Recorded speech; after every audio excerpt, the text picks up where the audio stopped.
and welcome to What It Takes. I'm Tom Landon.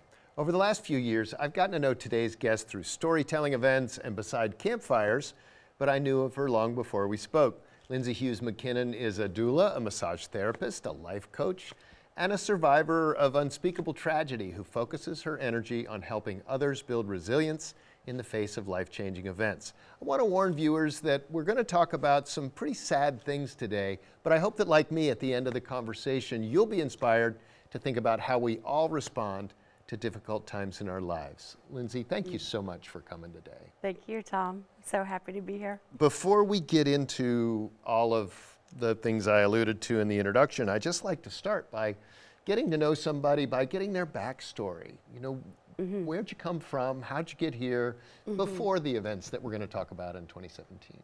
I am from Winston-Salem, North Carolina, and I moved to these gorgeous mountains. I fell in love with the mountains after being a camp counselor at a wilderness adventure in Craig County, and moved here to be a youth minister. And did you, at what point, I mean, Wilderness Adventures is a beautiful camp out in Craig County, and when you arrived there as a camp counselor, did you have any inkling that that might be a place that would become sort of a touchstone for you? I did, actually, and that's a whole nother story inside of the story. But the first time I ever was out there, a friend of mine that I was leading a big group of teenagers with told me, he's like, you stay close to this place.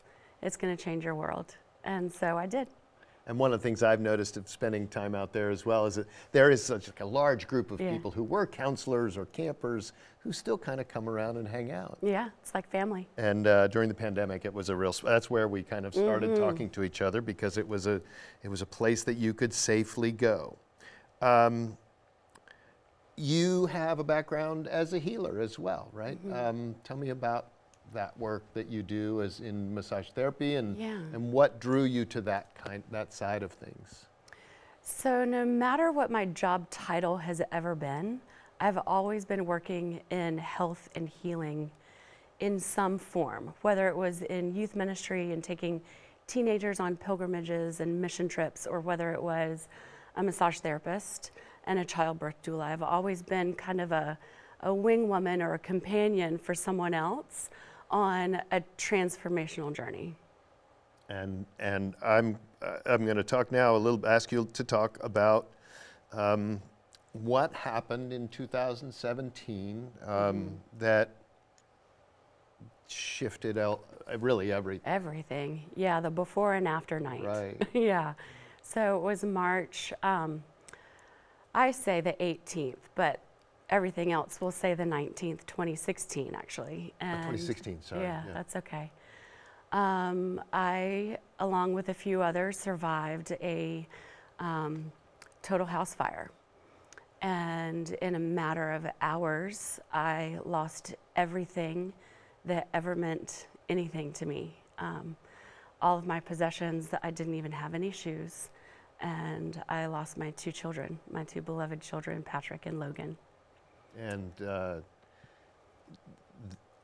when, you know, what do you remember about such a shock? You know, did you remember things right away? What was the process of kind of coming to terms with what had happened? That is such an interesting question, and it's kind of a complicated one, because in one sense, you never come to terms with something like that. And in another sense, which was more of the unbelievable thing that was happening for me, was that I had to come to terms with it in the moments that it was happening, as much as I was fighting against it. And I think that was a huge game changer for me as a part of my healing process. So I remember the horrific terrors, I remember the sounds, I remember the sights, I remember the smells. I remember the screams that I tried to say, but my lungs and airways were so full of soot that nothing could even come out. You described that soot, you felt like you were expelling soot for a long time. For a very long time, yeah. Yeah. And you had a lovely house, and it was kind of a dream house for you, right? It was. We had just completed our dream kitchen renovation not even 2 weeks before. We were still moving into our dream kitchen when the fire happened. And was there a cause of the fire? That's a great question too, and one I get asked all the time. I was told there was not enough evidence left behind to clearly determine the cause of death or the cause of the fire. So there's suspicions, and I just don't know. It's not going to bring my children back. Right. Yeah.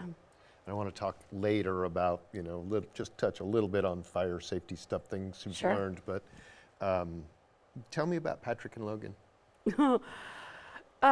They were hilarious, fun-loving, adventurous boys. Patrick loved his friends at school. He was really into soccer and getting into lacrosse. Logan was all about karate and martial arts and gymnastics and swimming. They were both very affectionate with everybody. Even their friends, they would just throw their arms around them and say, "I love you, man."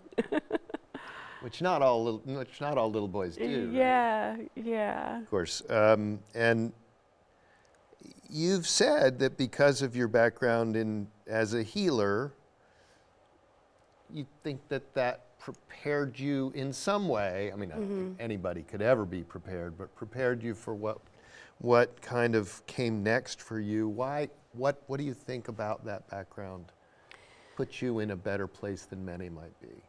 Oh, such a great question. I think that at the time of the fire, I was already a massage therapist and a childbirth doula. And before that, just being rooted in youth ministry programs and pilgrimages, constantly creating encounters for others to develop their spiritual faith and life. So that came to the forefront even the night of the fire. I was having a very heated, very angry conversation with God and laying down my demands, right? Just laying it down. If it had to be this way, if this is what I had to accept, then something else had to come right behind it. Something else that could create a pathway, not only for myself, but for others too. I knew that fire was going to be huge for me, but it also had a ripple effect throughout the entire community and multiple communities. And so I knew it had to go the other direction. And I can only imagine, a conversation where you say, wait a minute, I'm a youth ministry, I'm a good person. How can this happen to me, right? Well, bad things happen to good people all the time. Right. All the time. And I've spoken in front of firefighters and fire marshals and fire chiefs to let them know as well that sometimes the very thing that you fight to prevent can be the very thing that happens. And what do you do then? You have to give yourself some compassion. You have to forgive yourself. You have to lean into your tools in your community and integrate what happened. You don't ever move on from what happened. Right. You can integrate that thing, whatever it is. For me, it's the fire and the loss of my children. For someone else, it's a health crisis and a diagnosis. It gets integrated if we're going to heal. And I want to talk in a minute about some of the tools and things you've come up with, but I was struck by in the immediate aftermath, your own health and the health of your husband were not, there was some real danger there, right? What was the physical impact on you? Well, there was definitely smoke inhalation damage, and my vocal cords were burned, so I couldn't talk. I had a very raspy whisper, and I was told at the time that I might not ever get that back. There were definitely burns and bruised, cracked ribs, and then friends of ours that were in the fire suffered more severe burns as well. So we were transferred to the burn unit in Winston-Salem. And that was so strange and another God wink too, because that's where I grew up. The hospital that we landed in was a mile away from the house I grew up in. So you had some support built in? Immediate family, church, community, all of my old friends from school, they're all right there. That's really remarkable.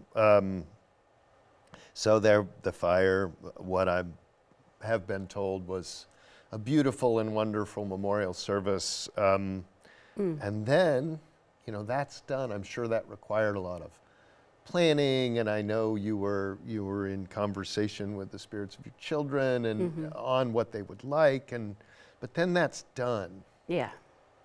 And when that was done and the people pulled away, what did you feel like you were, what was that?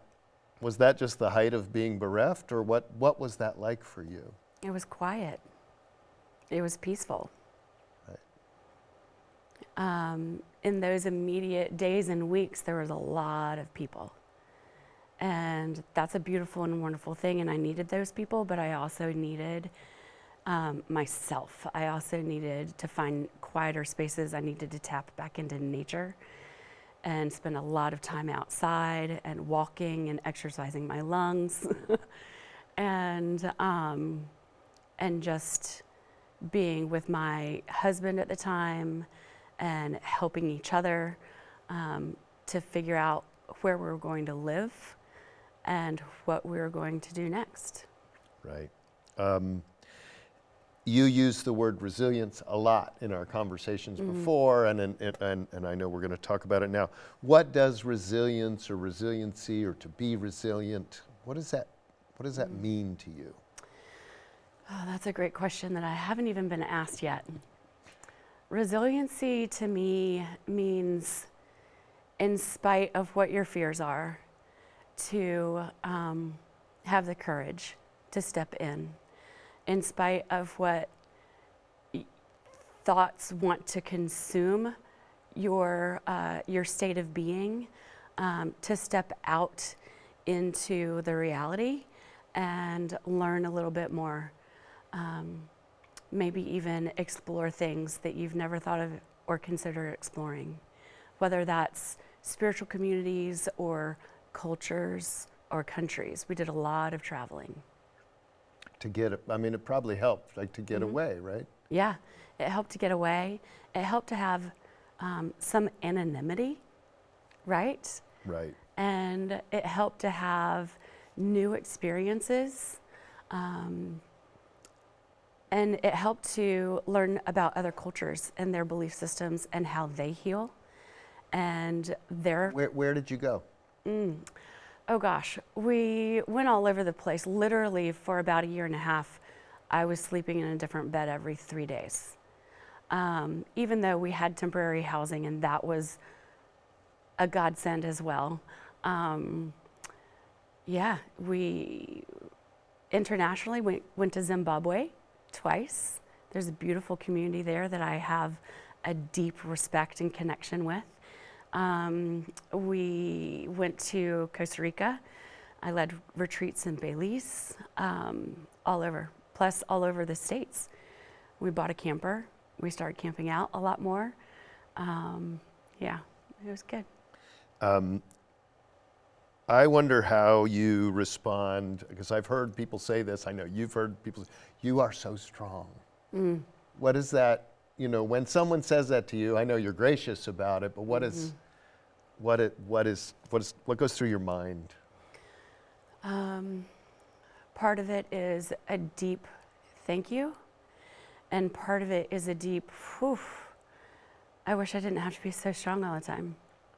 Right. Someone once called me titanium, and I listened to that song. There's a great song called Titanium, that I weep to, because sometimes it's not about the strength that is immediately visually present, but it's about the vulnerability and the softness inside. And that's the space that carves out the capacity to have wholeness again. It's not like the strength, give it the college try. It's Right. not that kind of a strength.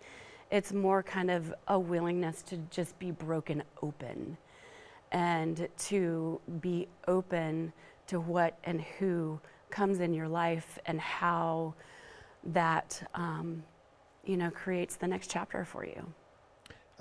You've been building a resiliency toolkit, Yeah. trying to share what you've learned and what you know with Yeah. others who have had any kind of difficulty, right? Yeah. What is it, Yeah. and how do you hope it helps? I know you brought a printout here that's Yes. sort of a representation of it, but yeah. Yeah. We'll talk about how to get that, and we'll put that on the Yeah. screen, but to you, what's the purpose of the Resiliency Toolkit? What do you hope Yeah. it does? Well, what I started doing after the fire is using my own experience to study my experience and how it could actually be helpful for someone else. So I started consuming courses and trainings, learning about the neuroscience behind trauma healing and what needs to happen. And then I began to understand why the approaches that I was using, kind of like a knowing without even knowing, why it was so deeply and quickly, powerfully effective. I feel like I've had a bounce back from an unthinkable experience quickly. And now I understand why. And I know that you are a life coach, which can mean so many things. Yeah. Right? A life Yeah. coach can be you could think of it as a boot camp. You get off your hiney and get to work. But when you talk about yourself as a life coach, what does that mean to you, and how do I put that in context with maybe other approaches to coaching or whatever? Yeah. So I call myself an integrative somatic healing and resiliency coach. So I help people get out of their own way so that they can place themselves on a path for healing their traumas, healing their whatever needs to be healed, so that they can learn from it. And one of the unique pieces of the neuroscience that I learned was that 20% of our healing comes from our cognitive brains, our analytical minds, telling our bodies what is safe, what feels like connection, and what is healing. And 80% comes from our bodies, telling our minds, our consciousness, what is actually safe, what feels like connection, and what feels like healing. So I love talk therapy, but if we're only using talk therapy, we're missing out on 80% of our healing process. And that is why what I did for me worked so well for me, because as a body worker, as a child You were already doula, really in touch with your physical body in a way Yeah. that I'm not, and probably a lot of our viewers aren't. Yeah, I was already teaching women how to navigate pain points in childbirth and how to relax into them in order to open up. If you feel a contraction over here that's very painful, there's something over here on the opposite side that's actually opening. So use that as a metaphor. What's happening in your life that's contracting and painful, and where can you see the opening, and how can you get there? In and through the body. But not just a metaphor, because there's an actual physical, Yeah. your body's trying to tell you what you need Yeah. to do. The 3 bullet points in your toolkit, as I'm looking at it: reduce, relax, and reclaim. Yeah. Do you try to, reduce stress first, then relax, and then reclaim your, or is this something that it's you're an integrated person, so, right? In some point, it is linear and it's also not linear. So you reduce the stress and you relax at the same time. You relax and reduce at the same time, and then you can start reclaiming things. Right. Yeah. Does it get tiring to keep talking about tragedy all the time? I mean, I know you have friends who they don't, Yeah.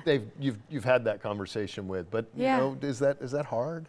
Sometimes, and I have a different relationship with my tragedy, and I think that I have a different relationship with it because I've done my healing work. And there's tragedy, and again, on the other side of that, there are treasures. And I focus on those treasures. Yeah. Right. You know, again, trite saying, attitude of gratitude. What does something like that, you know, how hard is it to be thankful after suffering such a loss? I think it's this and. It's not either or.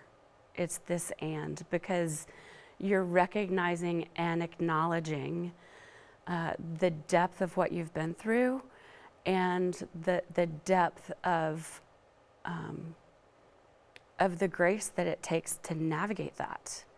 And the gratitudes come from not only, you know, the beautiful dream kitchen that I was able to see for a little bit, you know, and the beautiful children that I was able to witness and raise, and from the amazing life that I co-created with family and with friends, and I get to redo it all over again in a totally different context. And that brings me to your beautiful daughter.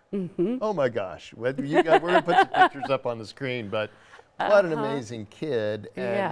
And you know, tell me about what that's been like for you, how your parenting has changed maybe, or you know, what Trinity's an amazing girl. She's an amazing little girl, and she is. She's a force in her own right.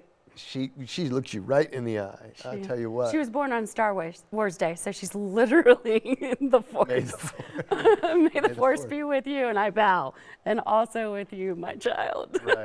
Right. So, I mean, I'm sure that's been helpful, but also probably really kind of poignant, right? As she does things for the first time. Yeah. She's amazing. She, I knew that another child wanted to come through, and I had to get right in my mind with whether or not I was going to say yes to that. Right. And she was, and clearly we did. Right. Clearly we did. And parenting is different. I'm parenting as a single mom now. And so that's a lot different without having the other parent in the household. It's exhausting. And it's still beautiful. Co-parenting is a challenge, and we figure it out. She is wild and incredibly agile. She climbs everything, as you have witnessed. She loves getting into the creek and rolling around in mud. She is an earthbound baby. And she's a free spirit. We have a couple minutes left. Yeah. You know, when you talk to Trinity about her brothers, how do you talk to her about her brothers? Very matter-of-factly. She'll talk to me about her brothers now too. She sees their photos. They're in our house. She talks to me about her brothers and how they have superpowers, and how they're always watching and protecting her. And she has questions, and sometimes those are challenging, and sometimes I have to reach out for help. Right, and that's a good lesson too, right? You can be a coach, but you still can use some help. You don't have right? all the answers. Right. When people come to you, I mean, you become a sort of receptacle for grief. People who come to you often have their own sad stories, not a fire, but others. Yeah. What are some of the first things you do when you're approached? And again, Yeah. no, we're down to about a minute now. Breathe. Deep breaths, deep, slow breaths. On the day we were born, we navigated trauma and stress. On the day we were born into this world, the first thing we had to learn how to do was breathe. Same thing, no matter what you're faced with in life, you gotta relearn how to breathe. Well, that's always good advice. And Lindsay, thank you so much for coming, sharing your story today. If any of you at home would like to reach out to Lindsay and find out how you can access her Resiliency Toolkit, she can be reached at lindsay@soulbodyconnect.com, and we'll put her address up. There's a wonderful recording of her telling a story about the fire, but also about Trinity, that's available on Blue Ridge PBS Echo, which I encourage you to watch. For What It Takes, I'm Tom Landon.